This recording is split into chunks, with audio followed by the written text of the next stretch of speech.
Hello everyone, welcome to Manifest IAS.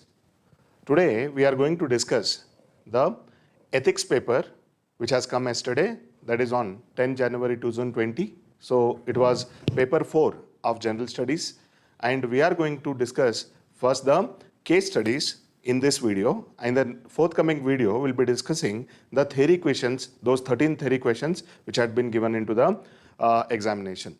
So our discussion goes like this. There are 6 case studies given in the examination, and each case study is of 20 marks.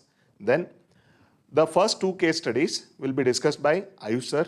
Then the next 2 case studies will be discussed by me, and the last 2 case studies will be discussed by Umesh sir. So through this, we'll be giving you different perspectives of case study, because the case study which have been asked yesterday, so they are of different disciplines. So they have combined everything. So if you read 6 case studies, like most of the problems which are ongoing in India, that can be seen in those case studies. But as far as the structure of the case study is concerned, so during our quality improvement class also we had told, you can check in the YouTube videos which have been given earlier with respect to ethics case studies. So there we had given like a proper structure. The structure goes like this. So in all the case studies, you have to give a narration of the case study. So in the context of the case study, you have to write a paragraph. That should not be a summary of the whole case study. You should not repeat the stakeholders. You should not repeat the issues there. Just you have to give like a proper opening to your case study by narrating few lines, maybe 5-6 lines on the particular context. Then you have to identify the stakeholders, issues involved, and the values associated.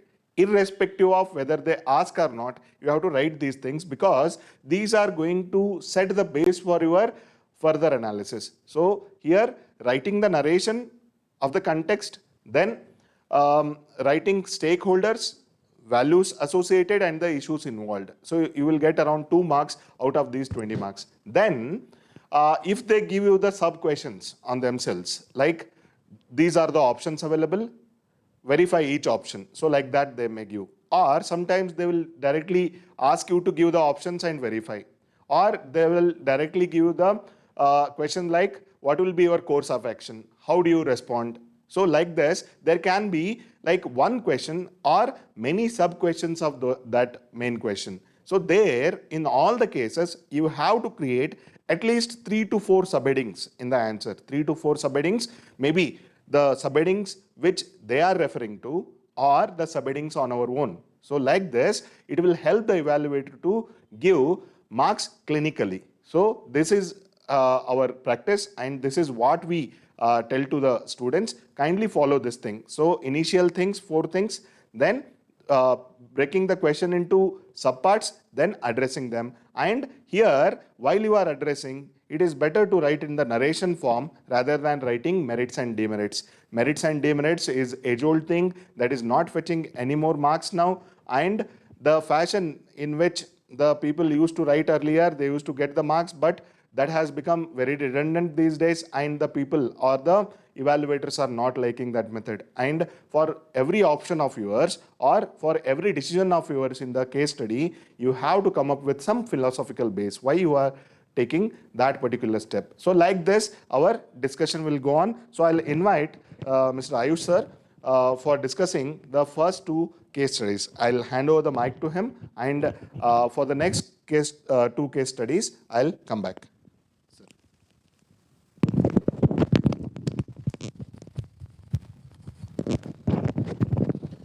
Yes. Good morning, friends. So today we'll be taking up case study number 7 and 8.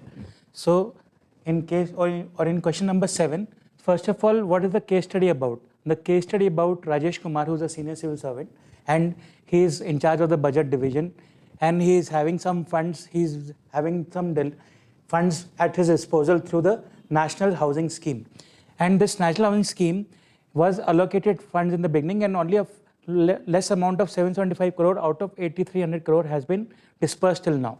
But what is the issue here? The first issue is that there is some development projects going on in that area. That is that there is a SEZ coming up in that area, and also there is a pipeline project going the national regional gas grid, which is the the contract has been already awarded to some company which is an MNC.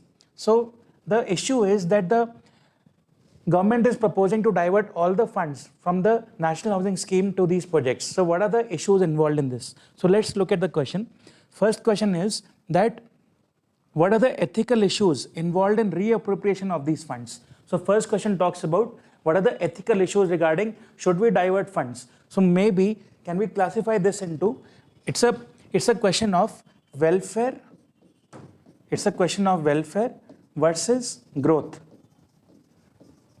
That should we go for development?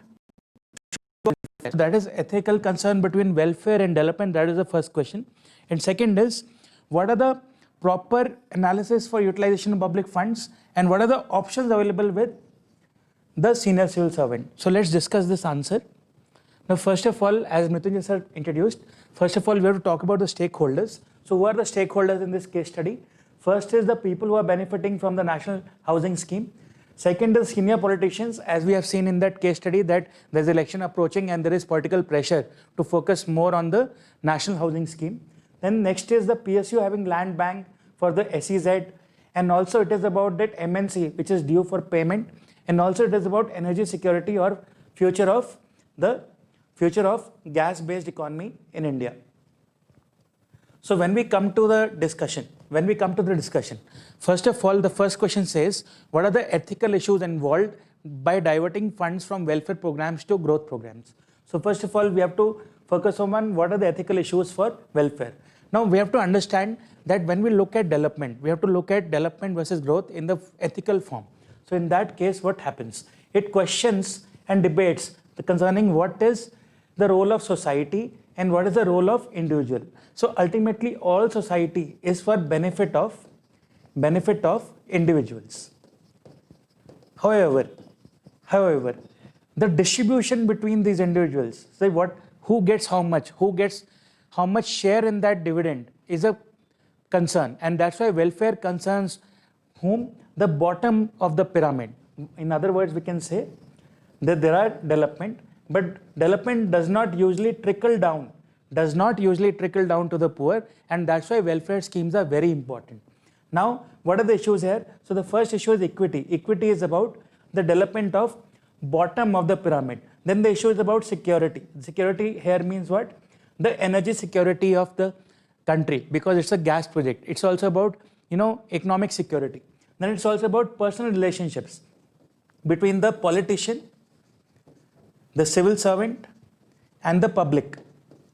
So it's about public relations. Then it's about natural environment, that is business environment, ecological environment, and the environment between welfare and development. And also it is about meaning. What is the true meaning of development? That is the development of the individual. So it is about meaning also. Now coming to the next step, what does here ethical issue between development and welfare involve? First of all, we have to focus upon the disadvantaged people. That is the true meaning of welfare. Disadvantaged people need to be focused upon. Why is that? For example, over 10 million people a year are displaced. Over 10 million people are displaced from their home without any compensation. Why? Because development does not trickle down to the poor automatically. So therefore, welfare concern of the poor, that is housing of the poor, needs to be given priority. Then what is the alternative conception? That is human development or people's ability to achieve what they want. So here housing will be a basic need. So it is an essential public service. Whereas interest of MNC, interest of national reputation are also important. But ultimately it is for the people of India. Then coming to, is money and advancement only concern? No, it is the people's ability to achieve the well-reasoned values is the concern. Then again, we have to also focus upon that rise of average income does not necessarily benefit the ordinary people. That is what we say, trickle down is not automatic. Now, in the end, it is also about rights-based framework. So this is about the first part of the question. Now coming to the second part, what are the rights-based framework? What are the issues involved? There is national reputation and economic growth is also important. For example, a question mark on future growth potential, business confidence by delaying payment to MNCs. Then also it is about economic prosperity for future growth. So also these are the concerns along with your welfare and distribution. Now coming to the second question, that what are the issues involved? What are the issues involved? First of all, SEZ and gas grid may be important from growth perspective, but not from the poor. So poor may be sidelined. Poor may be sidelined, so this is also very essential. So it is about equity and meaningfulness. Then international repute is also important. So we have covered these steps in the previous slide. Now, what are the options? The second question is, what are the options available with the civil servant? First of all, the first option is not to divert the funds. So what will this lead to? It will lead to loss of international reputation for India, loss of economic attractiveness, so ultimately loss of economic prosperity. And remember, economic prosperity may be a base for your social justice. So you might have a disbalance in the future. The next option is to divert the funds. So that will challenge the rule of equity and concerns of the population at the margins. Margins is very poor people, because these schemes are meant for the welfare of the poor. Then it will also mean loss of reputation to the political party concerned. Then also it will lead to election promises should have their problem of winning the elections, or in other words, winnability of elections. Because the political party concern is also stressing on the fact that you should not divert the funds. Then third option is, should we maintain a balance between usage of public funds? Now this is by far the best option, because if you have to have a balance between international reputation, so you must make the payment to MNC and also let NHS be entitled to rest of the money. So here the concern is, what about the profits of the SEZ? Now here another question which they have is, should you resign? Now in this, what we see in today's world is what? That there are minimum, like center and states. If we take an example, center has more resources than states, but center has less responsibility. Resources, responsibility. The same way, economic growth and economics is all about a problem of choice. There are unlimited wants and there is limited resources. So here, problem of choice and lack of resources to fulfill aspirations is an apparent thing. So one must try to prioritize.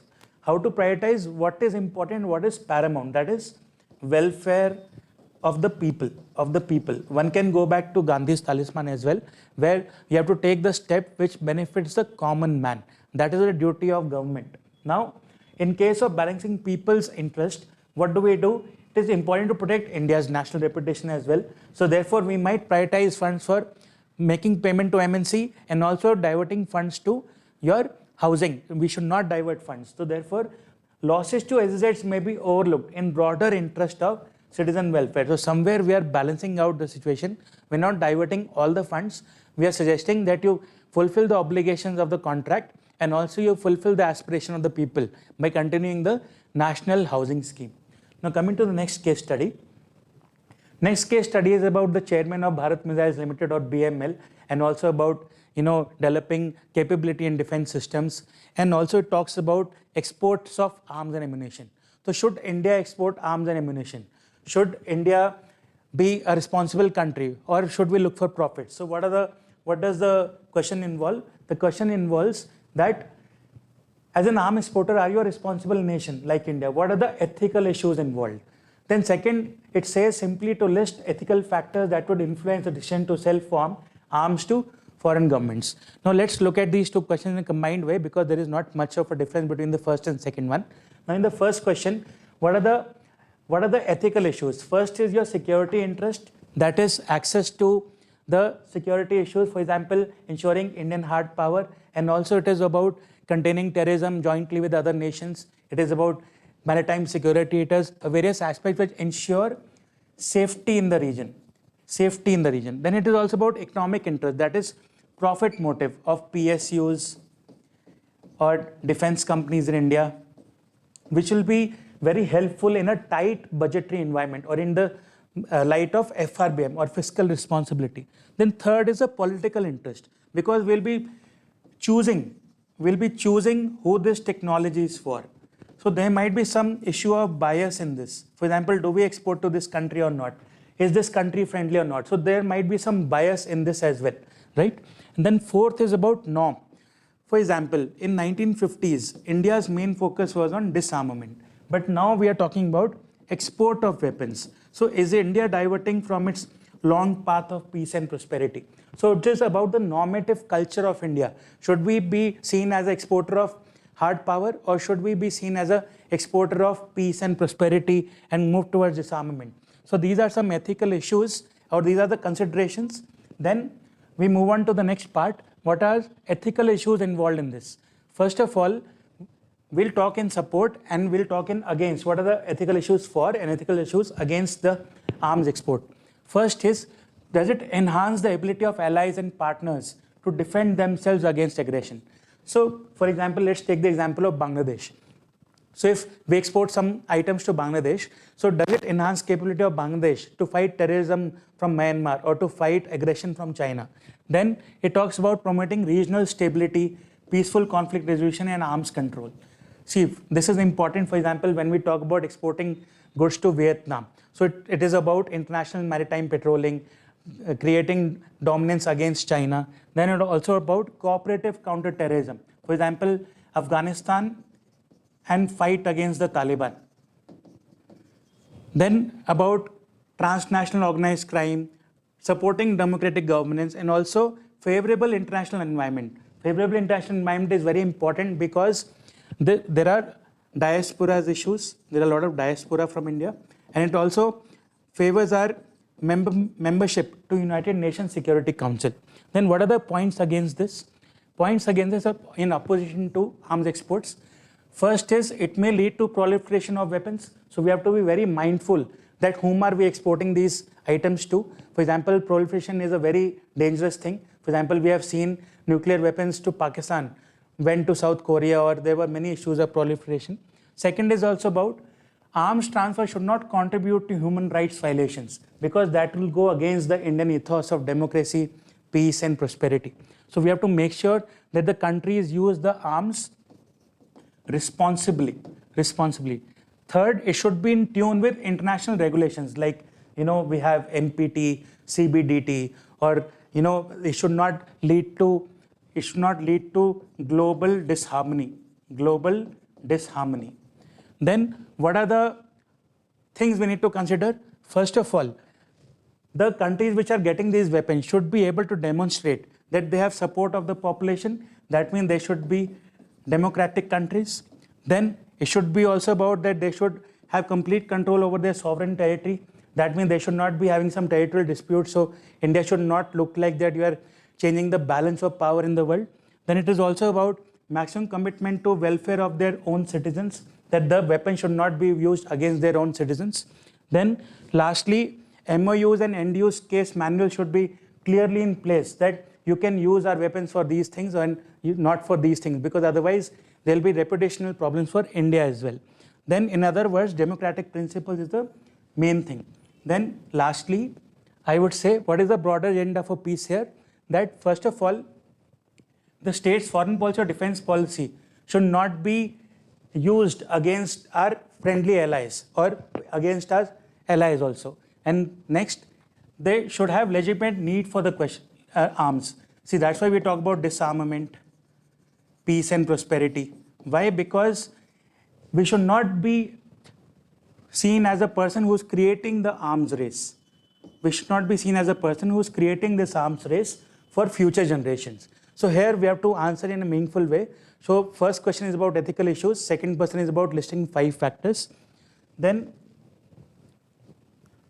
so here I'll hand over to Mrityunjay sir to discuss the next 2 case studies.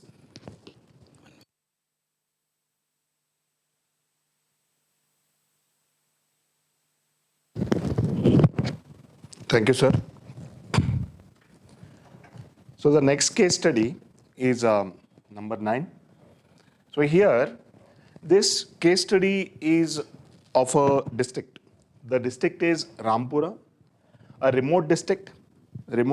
So when it is remote district, you can easily imagine like what all the problems with respect to connectivity, with respect to development, with respect to the income levels of the people, you can understand. Then tribal population marked by backwardness, then abject poverty. Agriculture is the mainstay, but it is of subsistence form. Then There is no industry or mining prosperity there, and even the targeted welfare programs are inadequately devolved. So basically here the problem of corruption, or there are some loopholes in the identification or in the implementation of the programs. Then again, the youth from the area began to migrate to the states to supplement the family income. So here the main problem is the livelihood. So when it comes to the stomach, all other things become secondary. So here the problem of livelihood. Then plight of minor girls. Here one more angle is included, that is of minor girls. Yes, these minor girls, if they are made to work somewhere, so that will lead to child labor and it will lead to other repercussions around. And since they are minor girls, there are very specific issues associated with their health or with their cleanliness, all that thing. Then they are working in the BT cotton farms, and also it is causing some health issues while plucking the very tiny particles, very nanoparticles that will enter the respiratory system. So that will cause the health issue. Then NGO in the district is not doing well, or it is not appear to working, or it is getting compromised, and it has not addressed the twin problems of child labor and the developmental issues. So you are the district collector, identify the ethical issues involved, which specific steps will you initiate to ameliorate the conditions of minor girls of your district and to improve the overall economy. So here we can make three parts. As I told earlier, the narration of the story and the stakeholders issues involved and the ethical values we have to write. But since they are asking the issues involved explicitly, so that will carry some marks. Then the steps for ameliorating the conditions of the minor girls. So this becomes the second part. And finally, the third part is to improve the overall economy. So this is the third part. This is how we have to create the subparts here. So when it comes to the stakeholders, so stakeholders here, basically you as the district collector is a stakeholder, and second thing, your people's condition with respect to the farm productivity, with respect to their disposable income, and then the minor girls, so which are specifically mentioned in the case study, those minor girls, and then the labor contractors who are pushing those minor girls into the unliving conditions. Then the other things are the NGOs like which are not working. NGOs will be having proper funding even from the government or from the non-state actors, but the thing is here they are not working properly. So all these things are the stakeholders, and ethical issues involved, it will get special marks here because they are asking that explicitly. So here the government side, so what all are the issues that are posed due to the government? So government issues will be like neglect of the region. So if you look at some of the tribal region or the remote regions in India like Chhattisgarh, Jharkhand and all, like it is the like the microcosm of the areas what we are looking into. So here, like this area can be easily equated to those areas in India. Then the no political will. So actually the political representatives or the government in general is not going to those areas and addressing their specific issues, and maybe like with intention or without intention, the benefits are not reaching to them, and there is a lot of calculation while devolving some funds to those areas or whether to develop that area. There are many calculations as far as the government's concern is concerned. Then corruption. So since it has been mentioned in the case study that the benefits have not reached to the beneficiaries, then no proactiveness. Since the area has remained undeveloped for many years, that means there is no proactive administration or there is no proactive politics or mobilization there in that particular region. So these are the ethical issues which are associated with the government. Then NGO side. NGOs, actually they come into the picture because the resources that the government has or the void that has been created between the government and the governed. So that has to be covered by the NGOs. So if the NGO is not able to fill that gap, then there is a question on the existence of these NGOs or on their purpose of being existed. So here NGOs have to be regulated. So on the NGO side, there are some ethical issues, compromise with the efforts. So compromising with the efforts, maybe that complacency that has been built in there, or there is a suspected nexus, or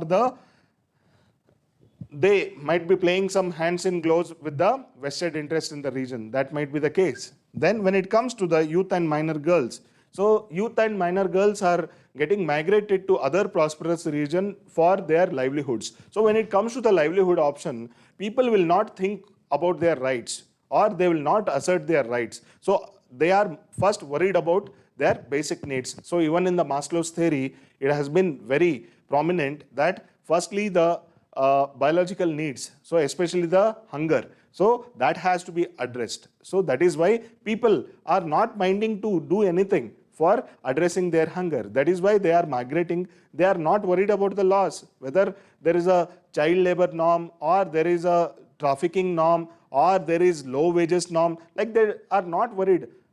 Only thing what they know is filling their stomach, that's it. Then they are not knowing their rights or they are undermining their rights for livelihood. Then when it comes to the labor contractors, so labor contractors, first of all, they are violating the law. So basically they are doing a criminal act by promoting child labor. Then the exploitation. Exploitation, it will be in many senses, like the lower wages paying, or like not providing the proper living conditions there, or the situation like trafficking which is happening there. So that is also an ethical issue. Then inadequate living. So this is the basic right of any person to live in a proper place or with the proper needs addressed. So these are the ethical issues for which we might get around 3 marks. Then when it comes to the steps that you take for the minor girls, so here the subject is minor girls. So we have to address only from the perspective of minor girls in the first part. In the second part, we have to address from the economical angle. So steps for the plight of the girls. So here the minor girls are suffering from many deprivations in the sense education or their nutrition, or by not being aware of their rights. So there are many problems as far as the minor girls are concerned. First and foremost, or the immediate step that we are going to take, is the rescue and rehabilitation of the minor girls. So in the district, there will be many rehabilitation centers for the girls, or there will be destitute houses in the district, and they are maintained by the government or they are run by the government. So first of all, you need to rescue these girls from there, and there will be some reluctance showed by the girls because you are trying to, steal their livelihood options. But you need to console them, you need to, talk to them, and finally you have to get all their concerns addressed as far as their livelihood is concerned, as far as their nutrition is concerned, and as far as their work is concerned. Then coming to the provision of healthcare, since they are minor girls, there will be some inherent issues. Maybe it is with respect to the menstruation cycle, or maybe it is with respect to their hygiene, maybe it is with respect to their specific specific nutritional needs. We need to address that. So that will be covered under healthcare. So under our PHC or through our ICDS programs, we can easily identify them as beneficiaries and we can provide them the services. Then provision of education is one thing. So education, the formal education that we need to provide, okay. But the very important thing is the vocational training, because their livelihood is the reality. So they have to earn their livelihood. Maybe when they become major, when they become 18, at least then they have to earn their livelihood. So till then, we have to make them employable and we have to improve their skills. So that is why both formal education and the vocational training is required. There are many programs right now, that is skill development programs that we have, that is Pradhan Mantri Kaushal Vikas Yojana. We can enroll them into that program. Then finally, there are some programs which address the twin problems of education and nutrition. That is, one program is Sabala. So there are many programs like that under the umbrella of ICDS. So we have to make them enrolled in those things. So this will address the issue of the minor girls comprehensively. And you can add few more points, but we have to be mindful of the space that is provided for our answer and also the marks that are allotted for this particular question. Then if you write these things, so you will get around 3 marks here. Then coming to the steps for economy. So here the issues are like multidimensional. So even our approach has to be multi-pronged approach as far as the addressing of the non-development of the area is concerned. So here, first of all, the subsistence of agriculture or the type of agriculture that people are doing, that has to be changed, or like we have to adopt to the modernization of agriculture. So from the DM side or from the district end, you have many programs which are running for the farmers. So maybe it is with respect to irrigation, maybe it is with respect to farm water management, or maybe it is with respect to input provision from the agriculture, or it is for the harvesting benefits. So there are many programs. So you need to implement those programs in the district on a larger scale. Then coming to the address of the unemployment, addressing the unemployment. So agriculture comes with twin unemployments. One is seasonal unemployment and second one is the disguised unemployment. So to address the seasonal unemployment, there should be some seasonal industries that you are trying to build, or there should be some seasonal employment benefits that you will be providing from the district end. And as far as the disguised unemployment is concerned, there should be some permanent source of income for them throughout the year. So for that, the better thing will be the industrialization. So big industries, again, they raise many questions as far as the environment impact is concerned. So here we have to go with the agri-based. So wherever the agri input is there for the industries, and as far as the scale is concerned, small scale industries and especially the food processing industries, or maybe it is with respect to food preservation like cold chains and all. So we have to create like those industries in a smaller scale or in a sustainable scale. So where you can employ the local people there. And along with that, you can implement some of the programs like SHG in every village, so that the saving culture of the village is proper, and in the face of adversities, they will be having some disposable income. Then other things, skilling. So since they are being, it is not just the minor girls, even the boys or the, like the adult population, male population is migrating to the prosperous regions. So even in the same locality, you can provide some skill development programs, that is vocational training or skilling them for the entrepreneurship. So like this, you can address the economy of the region on a larger scale. And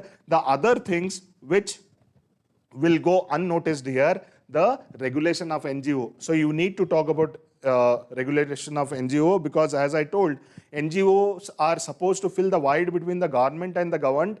So here NGOs have to be regulated. Otherwise, there can be other repercussions in the particular area, and the region may be underdeveloped for many years to come. So here you have to regulate the NGO environment they are working, and you need to positively collaborate those organizations into the implementation of many programs. So here you have to take confidence of the NGOs and you have to make them work, and meantime you have to be vigilant on them if they are doing some bona fide things there, malified things there.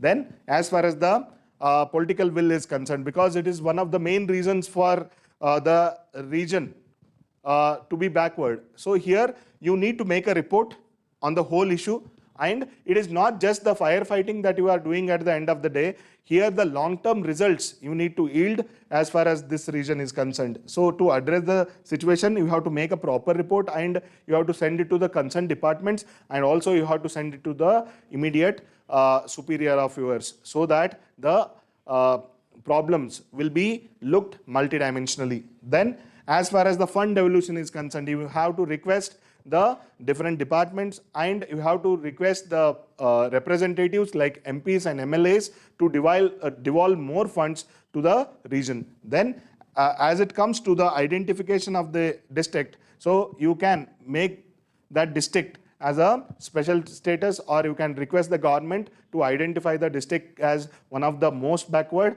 and the similar or like the conducive program that can be implemented in the region. So overall, we have to take all on board, and we have to try to develop the area here. So this is how we have to deal the case study. So for the earlier thing, for addressing the economy, maybe you will get around 3 marks. And finally, for this thing, for addressing the other 2 things, maybe you will get around 2 marks here. So we'll go to next question. Next question, it is about a commissioner in the city. So it is basically a municipal commissioner. So usually the municipal commissioner will be an IAS officer, and he will be taking care of the administration in the urban area, or maybe it is with respect to the district headquarters. So the IAS officer will be taking care of that. So in this case study, so there is a collapse of building, under construction building, which costed 4 lives. So here it is a matter of grave concern, because the lives have been lost. And in the case study, you have seen that the mall under construction, like in the city, like it caused death of the daily wagers, including the minors, including 2 minors. So 4 laborers totally, including 2 minors, and others are seriously injured. And finally, the government has instituted an inquiry, and you are the investigating officer. So you are making a report on this thing, and you have seen, or you have noticed many anomalies here. The material used was of substandard, and the other construction thing, so it was of a poor quality. So while we are approving the building, so when it comes to the municipal areas, so basically the land is very constrained thing, and even for the residents, even for the businesses, like the land is the main source. So here there are many irregularities will happen as far as the permission for the building of these particular complexes, or even for the residence areas. So if you look into the proper construction site according to the plan and the way the buildings are built, so they will not be having match. So if you take the case of Bangalore also, there are more than 50% irregularities that are found in the construction of the buildings. So it has become the normal thing. So here there are many players, right from the municipal administration to the building owner or the builder. So there are many people who are associated here. So this is a big, like nexus which is working in municipal administration these days. So this is one of the case studies like that. And here this was overlooked during the periodic inspection by the building inspector. So building inspector is also a stakeholder.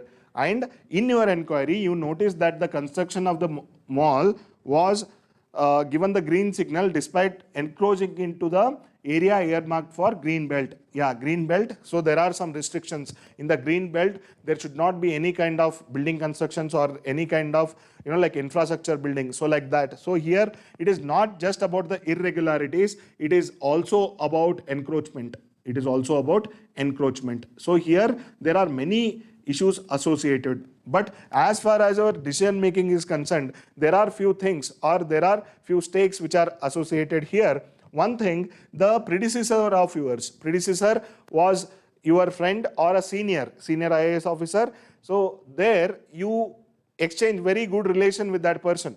So in that case, how you need to respond? And also there is a threat there is a threat from the builder, and builder is politically well connected, and he is threatening you to just suppress the irregularities there, and also he is offering you, or he is tempting by like giving some goodies or making you prosperous. So these are the things. So here the threat and the fortune, they are two sides of the same coin. So either this or that. So this is how it has been posed. And also there is a threat from a woman employee, like who is ready to lodge a case against you as far as the sexual harassment at the workplace is concerned. So the false case is already like ready, and it is just to be it is just about to be lodged in the police station. So here these are the things which are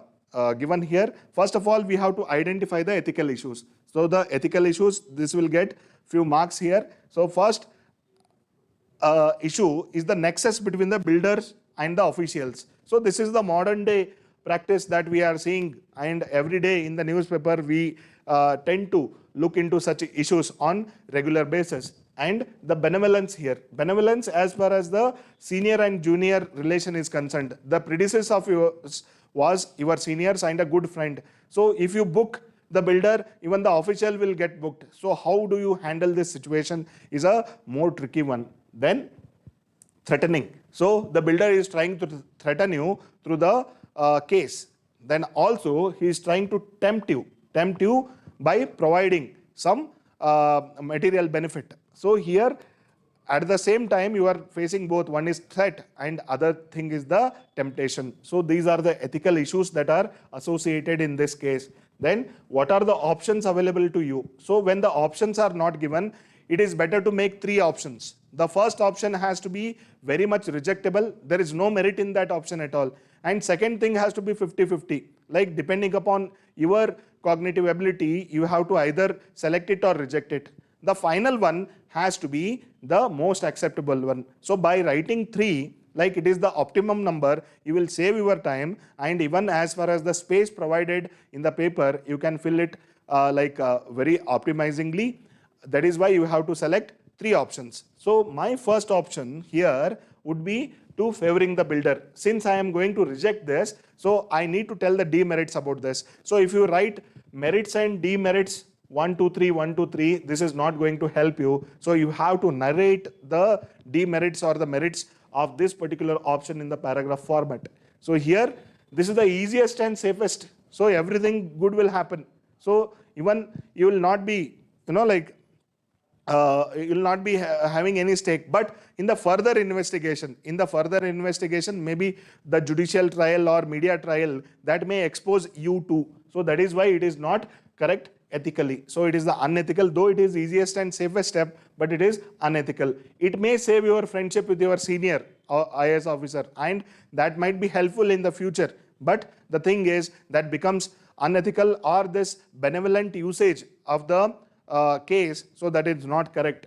Then undermining the value of lives. Already 4 lives have been lost, so there is certain cost for their lives. So if we play according to the whims and fancies of the builder or the predecessor, it is not going to give the justice for those deceased people. This is what we have to keep in mind. Then this will be a guilt for lifetime, because this will prick you. Today it may not prick you because you are in the heat of the situation, but when your mind is very calm, then this situation is going to prick you, because those 4 lives which have been lost, they have not met the justice. So that will be the pricking point. So I am going to reject this because it is against my ethical values, or as far as the value based approach is concerned, I am going to reject this.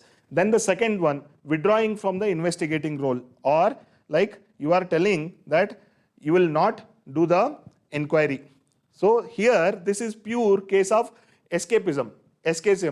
So here there is no apprehension on you, or there is no obligation on you, and you will never be under the radar of someone. But the thing is the conscience that you have. So if you try to escape from this responsibility, your conscience will prick. So that is why you should not escape, and it will make you avoid the POS case also. So that sexual harassment case, that also will not be lodged if you withdraw yourself from that role. But this will lead to the lack of fortitude. So you don't have the quality or the attitude of forbearance or to like win through the adversities. So this is the unbecoming of any officer, and this may lead to dereliction of duty. So nobody is going to charge you with this, but the thing is, here you would have solved this problem, you would have been a stakeholder in this problem, but you are trying to escape. That is not correct ethically.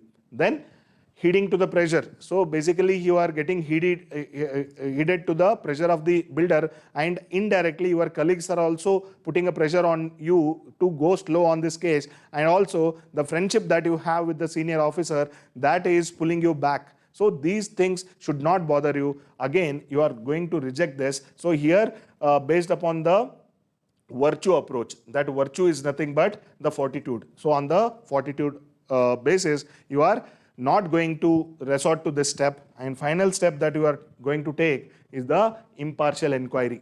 Impartial inquiry, you are inviting many enemies here through this, but the thing is, you are doing the right thing. You are doing the right thing, and you have to be having the conviction of your action. So that is what is most important for any civil servant. Here, it will exhibit the fortitude. Again, this is a virtue. Then, with respect to the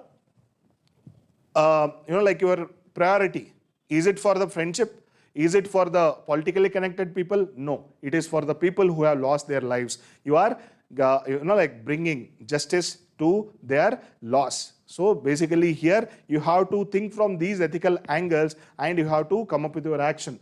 Then here you are not shrinking to the threats, because you think that the threats are part and parcel of the duty. So on daily basis, on monthly basis, or on yearly basis, you will be getting many threats, but you should not get heeded to such pressures, and you have to show your forbearance, and you have to traverse through this particular thing, and you have to take only such actions which are rightful at the end of the day. Then facing the POS case, so anyways that lady is going to put the POS case against you, but again here as the accused, so there is a legal process. You have to cooperate with the law of the land, and you have to like cooperate with the judicial system, and you have to come clean. So one day you will come clean, as there is no material evidence, or as there is no circumstantial evidence against you. Definitely you are going to win. Only the patience and the conviction of your action will come to your help. And finally, this will set the precedent in the governance, or you will be quoted as an example in many like situations, because you are going to set a precedent in your working, and this is how the role modeling will happen in the society, and you have to become one such role model in the society, and people should try to imitate you, or the juniors which are getting trained under you, or which are taking you as the role model, so they should be happy. And finally, the justice has to be delivered to those lost lives. So this is how you have to give your philosophical basis for every action. So by this, I will be ending the case studies of 9 and 10, and the next two case studies, that is 11 and 12. So that will be discussed by Umesh sir. So I will invite Umesh sir for that.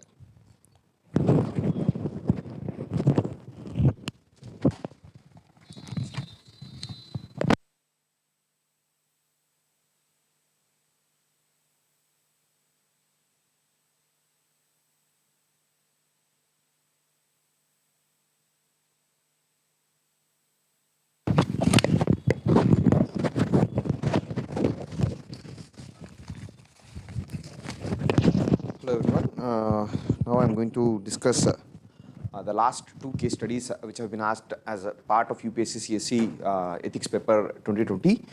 This year, my observation on the case studies is very simple and straightforward. that the case studies are a little confusing. Okay, they are a little long, a little difficult to comprehend. It might have taken a little bit more time for you to understand the case studies properly. But once understood, I think so that more or less the case studies are very simple. And here, the two case studies which have been allocated to me are the one on the APW, that is a private enterprise leading to the development of a local region. Okay, and there was one more case study on the migrant crisis, and both of these case studies, they seem and they look like more like questions rather than case studies, because there is not much that you can take from directly from the case study. You have to use your knowledge about general studies, okay, polity, development, governance, and other aspects in order to answer these questions. And first case study that we are going to talk about is the APW plastic industry case study, okay, wherein it talks about the district called Parmal, okay, along with the Amria, that is the district headquarter, along with the setup of APW as a plastic manufacturing unit near a village called Noor village. Before the entry of this plastic manufacturing unit, the district condition is not so good. Most of the land is dry land, okay, it has rocky features, the agriculture is not very well developed. But in 2010, once the APW has been set up, what happened is there was a sudden shift or improvement in the life of the villagers. Okay, because of the improvement of life in the villagers, okay, it also talks about how APW is an ethical organization. It is socially obligated, it has a lot of social consciousness. Along with that, it also follows most of the legal rules. But here in the case study, there was given one example wherein even APW, it overshot its the allocated electricity to it. But in the case of a disaster, okay, a fire outbreak was there, and APW was able to, because of strong internal mechanisms, fire accident was averted. Then along with that, the CSR activities of APW are also talking about corporate social responsibility, wherein it supports SHGs, ambulance services, education. Okay, and along with that, during the phase of lockdown too, the APW was able to give the salaries to the employees. And while giving the salaries to employees, it made them work in environmentally sustainable works like planting trees and stuff. So in this way, APW looks like on the face of it a very ethical organization. And as part of this case study, there were two questions. Okay, just I want to show you the questions first. Okay, so the first question is, oh, 1 second. Oh, see, critically analyze the story of APW and state the ethical issues involved.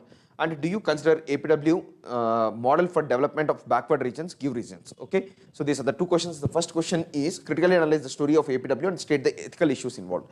In any case study for that matter, okay, the prominent or the best method of answer writing is to first identify or give an introduction. Okay, in this case, you can talk about how the development agenda in India has changed. Okay, you have to summarize the given case study in the introduction, and here you can write that the development agenda of Indian government, it has changed post 1991 reforms from a state-led development to a private sector-led development. Okay, and the given case study, it clearly reflects this change over from state to the private sector-led development. Okay, you can write this introduction.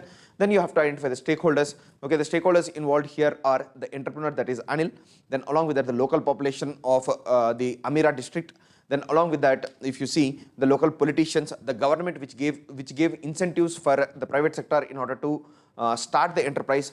Okay, start the enterprise. Along with that, okay, the fifth case stakeholder is the customers, okay, who buy the APW products. So in this fashion, you can broadly identify the stakeholders of the given issue. Then after identifying the stakeholders, the next thing that you have to do is you have to move to the first question, that is critically analyze the story of APW and state the ethical issues involved. For this part, okay, you can actually merge both the case study of APW along with the ethical issues involved, because writing them separately will lead to unnecessary repetition. That's why I'm asking you to merge them.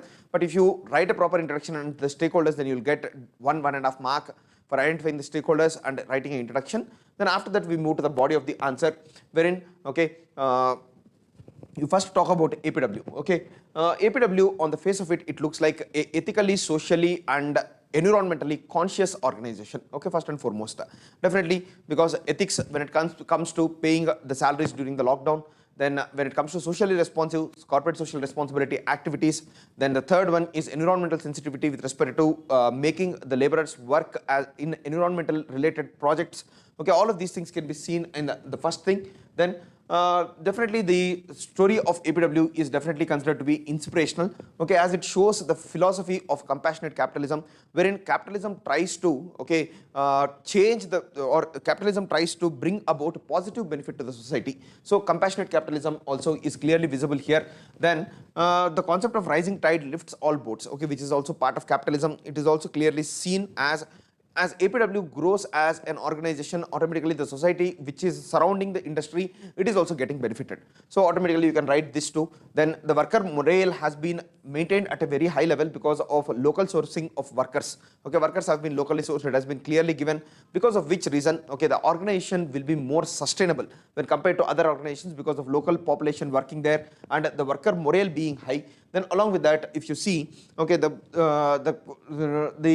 organization also shows inclusive characteristics. Okay, you can write about inclusion, sustainability, environmental consciousness, all of these things you can write. And inclusion because of its CSR activities, wherein it is doing hand-holding activities for women, okay, health, and then along with education, all of these things it is doing. So that's the reason why it can be considered to be an inclusive organization too. Then along with that, the paying of employees during the pandemic also shows empathy to their cause. Okay, it definitely shows a lot of empathy for the sake of workers, because during lockdown, as we have seen in most of India, the employers, they suddenly shut down their factories and they did not pay the rents to the employees. Even though they were working there for many years, their payments were not done, because of which reason, okay, the employees faced a lot of difficulties, and that itself caused the crisis of migration of population. So that's the reason why it shows the characteristic of empathy. Then along with that, the leader of the enterprise, that is Anil, okay, the leader of the enterprise, that is Anil, he definitely shows a lot of leadership qualities, okay, which clearly shows that, okay, he has a persistence in effort, responsibility towards the locality, and accountability. All of these leadership like qualities he has shown in his enterprise, that also we can write. Then along with that, if you see, environmental consciousness, okay, I have talked about this thing. Then hand-holding care to the vulnerable sections in the society, that also has been seen, okay, we have seen. And local sourcing of labor. So in this fashion, okay, you can identify that some ethical issues along with discussing about the case study of this Amira Works. Okay, Amira Works. In this fashion, you can write first and foremost APW case study along with the ethical issues. This becomes part of the first part of the answer. Here the key ideas are inclusiveness, sustainability, local sourcing, environmental consciousness, social consciousness, leadership qualities. All of these aspects you have to write, okay, which shows that what are the ethical concerns involved here. Okay, along with that, see, in my suggestion would be, don't focus too much on the one discretion, okay, one place where it has been shown that the APW, it has led to, or it has overutilized its electricity budget. Okay, don't over focus on that in the first part of the question. In the second part of the question, we will use it. Okay, it will show a little bit of a negative attitude towards enterprises. If you write that, okay, they might be cheating and stuff, it shows a lack of trust in you. Okay, you should not do that. Okay, don't go too much into the negative domain, okay, which is actually not such a good idea. Okay, so don't be suspicious. Suspicious is actually being a problematic attitude. Okay, don't be suspicious. Whatever has been given in case study, okay, take it in a positive light. Don't be over suspicious and emphasize more on, okay, the overutilization of electricity. Okay, I'll tell you where it can be used. Okay, in the first part of the answer, you should not overemphasize on that, and rest of the things you can write. Okay, it looks like on the face of it like a very brilliant organization which has taken the society, environment, and the district along. Okay, and it has gone the extra mile. Okay, particularly Anil, he has liaised with the MLA and got transportation facilities also for the district. So in this fashion, you can see that the district has significantly benefited because of the organization. Okay, significantly benefited because of the organization. So this way you have to write the first part of the answer. Then second part of the question, okay, second question in this part, it is talking about what? Okay, do you consider APW as a role model for development of backward regions? Okay, can you consider APW as a role model of development for backward regions? First and foremost, you have to say that yes, we can consider it as a role model. Okay, because of the following reasons. Because of the following reasons, first and foremost is what? On the face of it, APW is looking at, or on the face of it, it is doing what? It can be mimicked across most backward regions of India. Yes, definitely it can be mimicked across most backward regions of India, because private sector led development is something which is going to be important. Private sector led development is going to be important. And then the second thing that you have to write about is liberalism. Okay, liberalism has provided the right output to the general public, leading to welfareism. So here what we are going to write, we are going to talk about liberalism. Okay, liberalism is with liberalism which can be actually connoted along with the principles of public, okay, welfare. If they both go hand in hand, then automatically it will lead to public welfare. That section you can write. Okay, and it clearly shows, this case study very clearly shows that where the state capacity is limited, definitely the private enterprises should come and transform the local regions. Okay, you should say that this is a case study wherein clearly, because the village has remained a backward region, okay, in spite of the efforts of the government, okay, in spite of establishment of the training institutes, in spite of the establishment of large public hospital, okay, the conditions, the human development conditions in the village or in the district, in the district before the establishment of the enterprise, they were very backward. So automatically it shows that the state capacity is limited and private sectors have to step in order to change this. Okay, so in this fashion you can write some points with respect to how it can possibly be a role model. Okay, but at the same time you have to also identify the issues with respect to this development model. Okay, see, because here the question is talking about, even though it is unsaid, the underlying theme is what? State-led development versus private sector-led development. Can we consider this private sector-led development as a role model? Okay, yes, definitely. To a certain extent, we can consider it as a role model because the state capacity was limited in the past, okay, and the developmental outcomes are not coming out, and this enterprise, it has actually transformed the district very significantly. So in this fashion, you can write some points with respect to this. Okay, it also led to the empowerment of the local population because of skilling them. Okay, all of these things you can write, and then you can definitely say that it can be form a role model. But at the same time, you should not be blind to the issues which are involved with private enterprise-led development. What are the issues that can possibly crop up? Okay, because of private sector-led empowerment.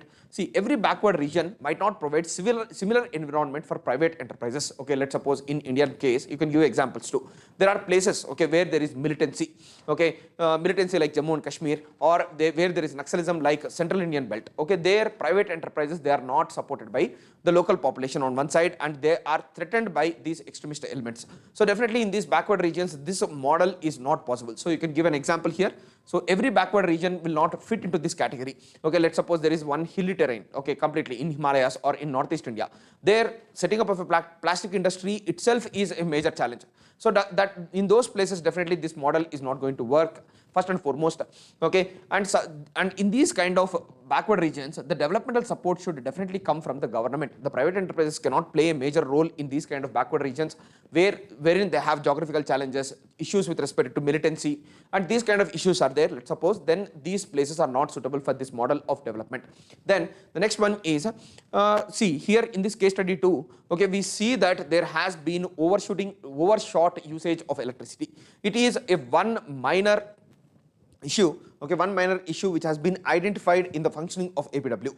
In this fashion, if you see, there is a possibility that most of the private enterprises, they overstep their regulations or they overstep their mandate, and sometimes they misuse and overexploit the local resources. Okay, this might be possible, and here in these cases, definitely there will be a possibility that, okay, there will be a possibility that the local population will have adverse externalities. So because of this, there should be continuous vigilance, okay, in order to safeguard the local population against any adverse events.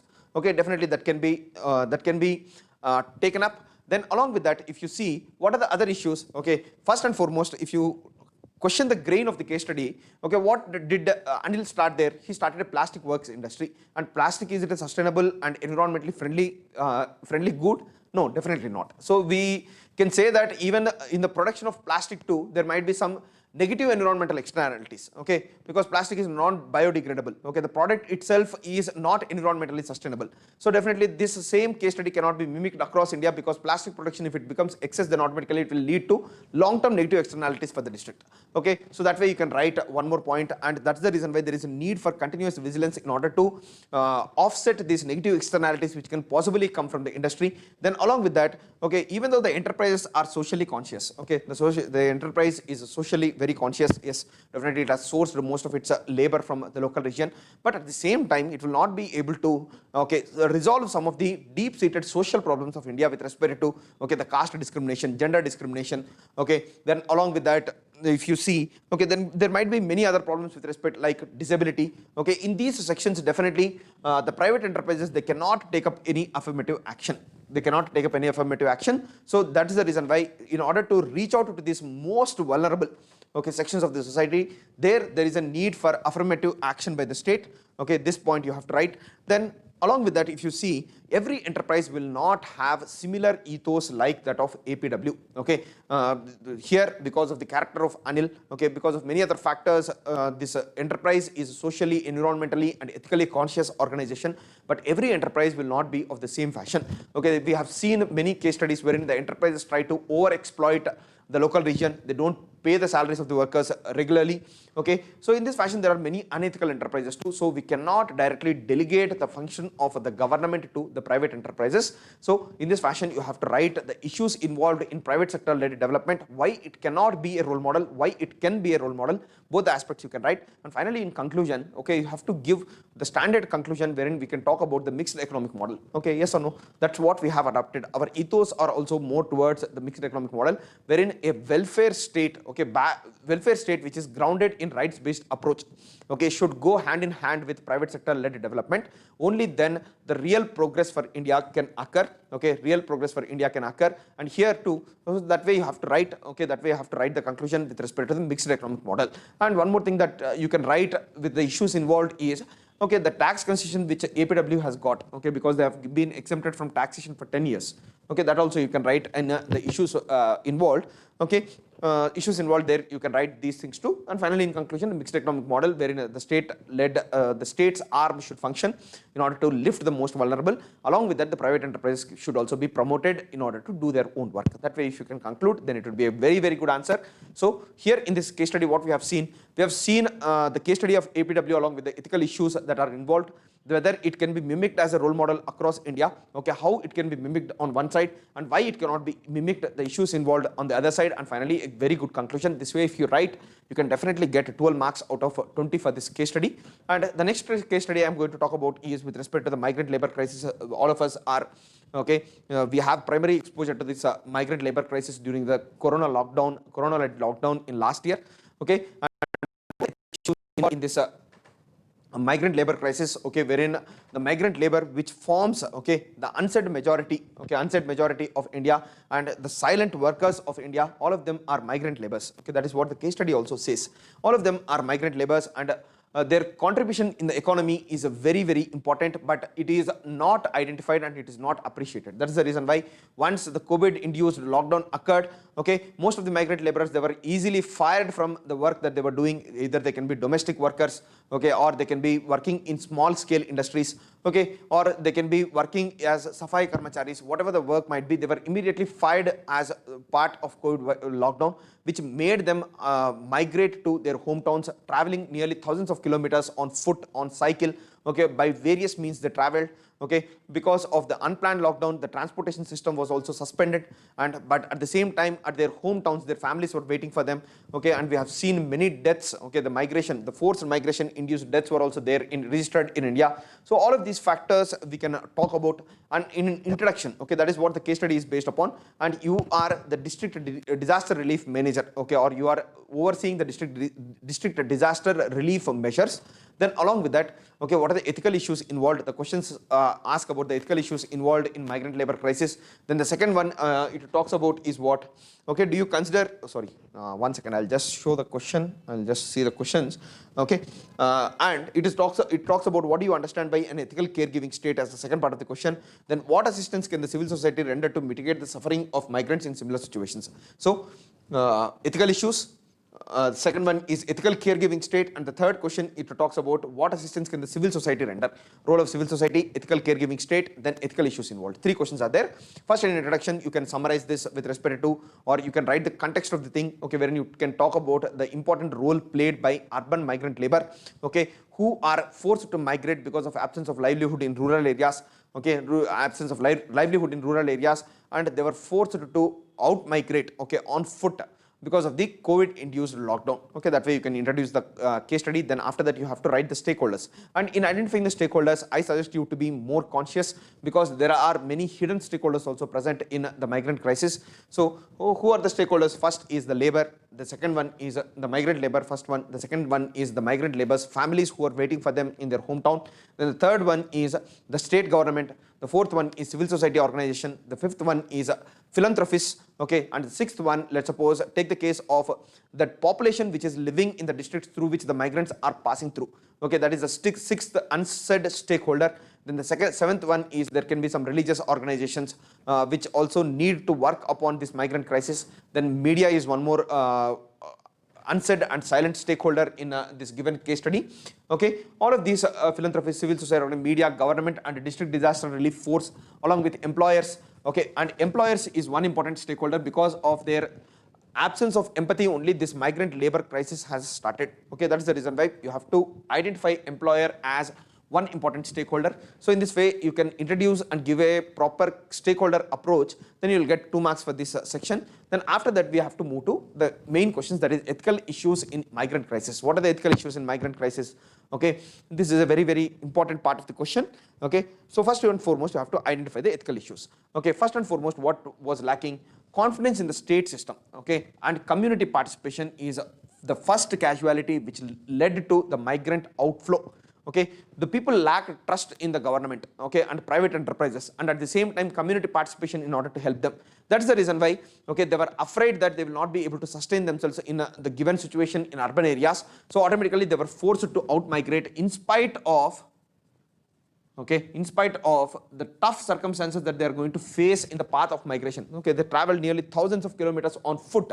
Why? Because they lost confidence and trust in the system in order to provide for them when they were residing in urban areas. So that's the reason why they started on foot. So first and foremost, the first casualty here is confidence or trust in the system. Then absence of empathy on the employer's part. Okay, just now we have discussed about the APW case study. There, the employees, okay, they had trust in the employer. Okay, that's the reason why. And the employer was also empathetic towards the situation of the employees. That's why he has paid full salary during the lockdown too. But here, most of the employers, they were not equally empathetic. So that is the reason why, okay, absence of empathy is the second major problem or ethical issue here. Then absence of social security net. Okay, anywhere in the world, okay, if you see most of the developed countries, every person in the society, he will have a social security net. Okay, when some harsh times fall upon him. And the COVID-induced lockdown, it is a harsh time for everyone. And if the migrant urban population, if they had a social security net as proposed by the Domestic Workers Act, okay, the domestic workers, the government was proposing an act which provides for social security net for domestic workers. In a similar fashion, if there was a domestic net or social security net for the migrant population, then it would have been served the purpose, but it was absent. Then the relief measures. The relief measures were also not provided by most of the state governments through which the migrants were passing. Okay, there was a passing of responsibility, or buck passing was typically seen. Okay, buck passing, wherein you can give the example of Maharashtra and Bihar. Okay, wherein during the COVID-induced lockdown, Maharashtra state said that it is not going to provide any social security net to the migrant population who came from Bihar.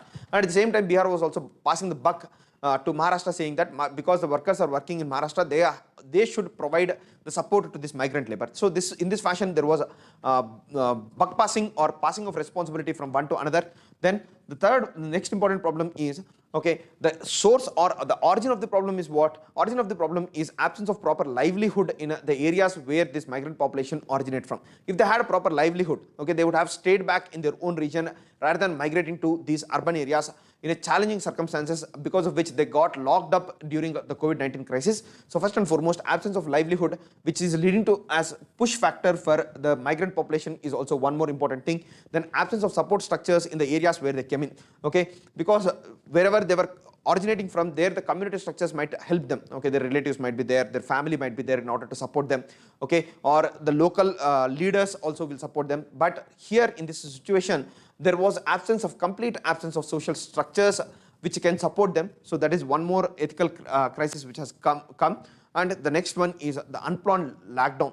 Okay, unplanned lockdown, which has led to ad hoc. Okay, ad hoc policy making. It is very clearly seen here, because of which no transportation facilities were provided for the migrant population. Okay, see, there was no transportation facility on one side because there was a threat of spreading of COVID from urban areas to the rural areas. That was one issue. But definitely, okay, if there was no transport, at least they should have been provided the means of sustenance in urban areas. Okay, that also has not been provided for. So because of these two reasons, we can say that the policy unplanned lockdown, the policy of unplanned lockdown, okay, and wherein there were some other issues wherein because of the lockdown, okay, the administrators, okay, the state administrative machinery was also not at its full-fledged, okay, it was not functioning to its full-fledged capability because the employees, the administrators were also afraid with respect to the COVID crisis, okay, because the COVID is a disease which can inflict anyone, even the healthcare workers got inflicted because of the COVID. In the initial stages, there was a lot of hesitancy from the government officials side in order to work for the public because they were afraid of getting themselves infected by COVID. So this was the situation. That's the reason why, okay, there was always a self before system or society. This was the concern which led to more deaths during the migrant crisis. Okay, that also you can put as an important point here. So the ethical issues are confidence, absence of empathy, absence of social security net, relief. Okay, one second. Relief measures, absence of basic livelihood, absence of support structures, unplanned lockdown, self before system or society. All of these are the ethical challenges which led to the migrant crisis, Then along with that, okay, next thing that you have to see is the second question we'll move to. The second question is what do we understand, okay, by an ethical caregiving state? Okay, here he has asked a more broad-based question, okay, wherein he is just asking us to imagine a state, okay, imagine a state which is ethically caregiving for the public, okay, because the migrant crisis was not handled by the welfare state that India is supposed to be, okay, and we also have our basis in the principles of socialism, but socialism also did not come to the help of migrant labor, okay, all the constitutional promises of directive principles of state policy, preamble, did not come to the aid of the public. So that is the reason why it is asking us to, this question is asking us to reimagine a state which is ethical caregiving state. How will the ideal state be according to you as an administrator? What kind of state structure, okay, what kind of state structure will help in providing a solution to the migrant labor population is the question which has been asked. Okay, first and foremost, the state should be based on the principles of social justice, okay, and the policies of wheel of ignorance, okay, of John Rawls, because it is important for you to quote some philosophical dimension also in case studies. Here you can quote John Rawls and his theory of justice, okay, wherein he talks about the wheel of ignorance. If the policymakers are conscious about this wheel of ignorance, they will place themselves in the shoe of migrant labor. Then automatically the policy will change. Okay, if the policymaker, if he is conscious of walking nearly 1,000 miles without proper safety for the health, or food security, if they have to walk, then automatically the policies which were formulated with respect to the lockdown, they would have been better. Okay, they would have been provided with a transportation facility. These kind of things would have been done. So the theory of justice of John Rawls, you can invoke here the wheel of ignorance concept. Then along with that, okay, the policymakers should have taken into consideration the directive principles of state policy along with the principles which are present in Indian preamble. If these principles were part of the policy making, then automatically the state will be an ethical state. Okay, the state will be an ethical state if the constitutional principles of directive principles and preamble, you can quote some of them, if they are followed properly, then automatically we would have been an ethical state. Then along with that, okay, there is a need for hand-holding support to vulnerable. In this situation, the ethical state would have helped. Okay, wherever there is suffering, the ethical state should have come forward in order to help them. And migrant crisis, it was a broad-based crisis. It is not the problem of one individual. Okay, if it is a problem of one individual, there is no need for policy change. But it was problem of millions of individuals, millions of Indians. Automatically, the government should have stepped in rather than passing the buck from state to center and among states. They should have stepped in order to help the migrant population. Then along with that, the principles of natural justice should have guided this ethical state. Okay, the principles of natural justice should have guided this ethical state. You can talk about the natural justice. Natural justice, it actually invokes or it forces the state in order to be the first servant of the public. So that way you can write the principles of natural justice. Then along with that, you can talk about the rights-based approach, rights and entitlements-based approach, wherein the rights and entitlements are very, very important. The rights and entitlements of the public, they are important in order to bring about an ethical state, a state wherein the state will be obligated in order to provide, okay, the necessary needs of the public, like transport, okay, the place to stay, food, all of these things the government should have supported.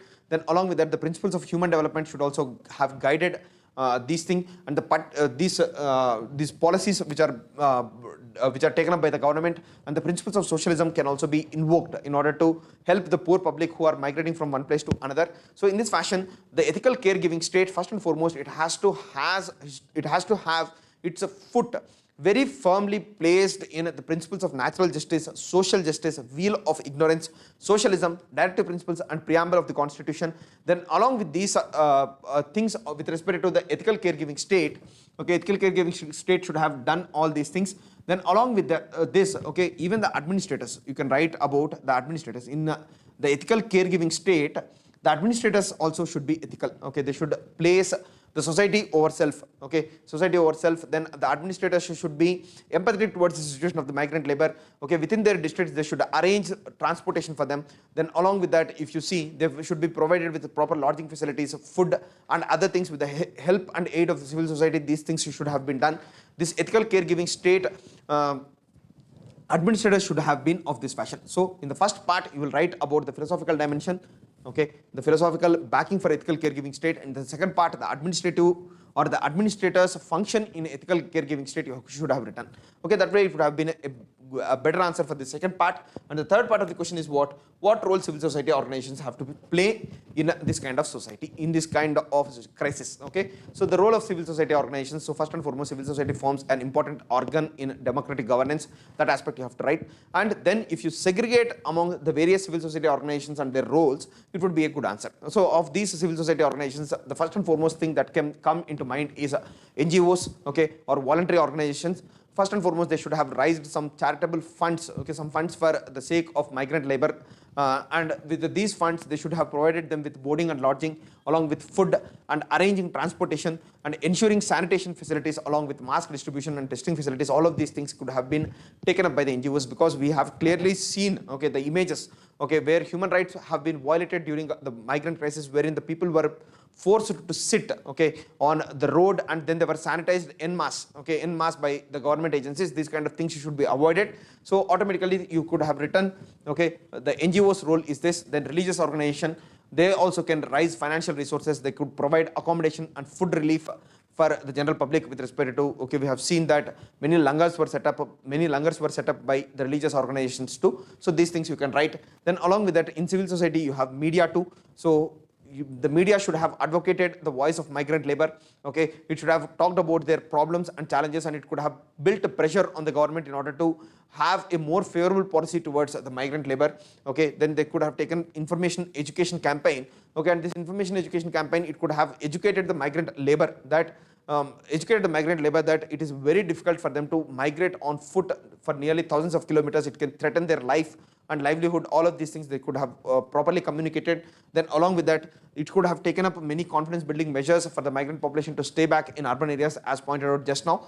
Then along with that, if you see, there can be many social enterprises too, and these social enterprises also form part of civil society. And the social enterprises, what they could have done is they could have diverted the CSR funds to rescue and relief of the migrant population, okay, which is very, very important. Always invoke whatever government policy is there with respect to a given thing. Okay, then CSR funds, then they could have arranged the transport facilities. And there was one problem for which the migrant population was willing to migrate from one region to another, that is Rabi harvest. Okay, in this Rabi harvest, to the social enterprises, they could have helped the migrant population by providing support to them. Okay, without their presence also, their families could have helped them, their families could have taken up this Rabi harvest with the help of mechanization and other things. So in this fashion, you could write multiple dimensions in this. You can explore furthermore, like civil society organizations, philanthropists also form part of civil society organization. You can take the name of Bill and Melinda Gates Foundation, okay, which has funded or which has given a lot of funds for COVID vaccine research. Then along with that, Sonu Sood, if you want, you can write, okay, but it might become too generic. But if you can invoke it in a proper fashion, you can do it. So in this way, you can write the third part of the answer. And finally, in conclusion, you have to write about what? See, in situations of crisis, it's not just about the state's responsibility. It's the responsibility of every Indian citizen to help each other in order to fight back a crisis like COVID.